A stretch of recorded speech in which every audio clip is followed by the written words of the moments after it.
Hello friends, I am Ash Bush, certified food reflexologist. In the food reflexology, my obesity. എന്ന് വെച്ചാൽ നമുക്ക് അമിതവണ്ണം നമ്മുടെ ആൾക്കാരിൽ ഉണ്ടാകുന്ന അമിതവണ്ണം എങ്ങനെ കുറയ്ക്കാൻ റിഫ്ലക്സോളജി സഹായിക്കുന്നുണ്ടോ എന്നുള്ളതിനെ പറ്റിയാണ്. ഫുഡ് റിഫ്ലക്സോളജി അമിതവണ്ണം കുറയ്ക്കാൻ എങ്ങനെ സഹായിക്കും? ശരീരത്തിലെ മെറ്റബോളിസം സജീവമാകുന്ന പോയിന്റുകളിൽ ഉത്തേജിപ്പിക്കുകയും അതുപോലെ തന്നെ ഡൈജഷൻ മെച്ചപ്പെടുത്താൻ ഇത് സഹായിക്കുകയും സ്റ്റൊമക്ക് അതുപോലെ തന്നെ ഇൻഡസ്റ്റൈൻ ലിവർ റിഫ്ലക്സ് ഏരിയകളിൽ ആക്റ്റീവ് ആക്കാൻ കഴിയുകയും ചെയ്യുന്നുണ്ട്. അതുപോലെ സ്ട്രെസ് കുറയുമ്പോൾ ഓവർ തിങ്ക് കുറയുകയും ചെയ്യും. അതുപോലെ തന്നെ ഹോർമോൺ ബാലൻസ്, പ്രത്യേകിച്ച് തൈറോ റിഫ്ലക്സ് സോൺ ഉത്തേജിപ്പിക്കുമ്പോൾ വെയിറ്റ് മാനേജ്മെന്റ് വളരെയേറെ സഹായം ചെയ്യുന്നതാണ്. അതുപോലെ ലിംഫാറ്റിക് ഡ്രൈനേജ് മെച്ചപ്പെടുന്നത് കൊണ്ട് നമ്മുടെ ബോഡി ഫ്ലൂയിഡ് അതിൻ്റെ കുറയാൻ സഹായിക്കുകയും ചെയ്യുന്നുണ്ട്.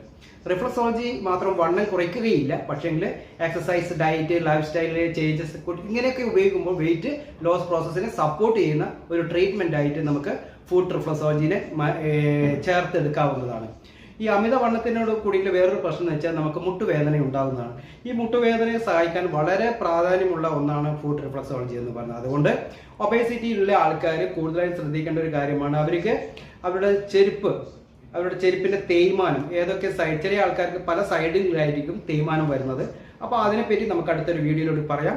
തീർച്ചയായിട്ടും നിങ്ങൾ ഫുഡ് റിഫ്ലക്സോളജി ചെയ്ത് നോക്കുക. ഞാൻ ഒരുപാട് തവണ ഇത് പറയുന്നുണ്ട്. അതുകൊണ്ട് തീർച്ചയായിട്ടും നിങ്ങൾ അറിയാത്തവരിലേക്ക് കൂടുതൽ ഇത് എത്തിക്കാനുള്ള ഒന്ന് ഷെയർ ചെയ്യുകയാണെങ്കിൽ മറ്റുള്ളവർക്കും ഇത് കൂടുതൽ ആൾക്കാരിലേക്ക് അറിയുന്നില്ല. ഇത്തരത്തിലുള്ള ഒരു ഫുഡ് റിഫ്ലക്സോളജിനെ പറ്റി അറിഞ്ഞു തുടങ്ങുന്നതേ ഉള്ളൂ. അതുകൊണ്ട് നിങ്ങളുടെ ഹെൽപ്പ് അവർക്കൊരു അനിവാര്യമാണ്. അതുകൊണ്ട് തീർച്ചയായിട്ടും കഴിയുമെങ്കിൽ ഒന്ന് നിങ്ങളുടെ റിലേറ്റീവിലേക്കോ നിങ്ങളുടെ ഫ്രണ്ട് സർക്കിളിലേക്കോ ഒന്ന് ഷെയർ ചെയ്ത് നമ്മളെ സപ്പോർട്ട് ചെയ്യുകയും ചെയ്യാം.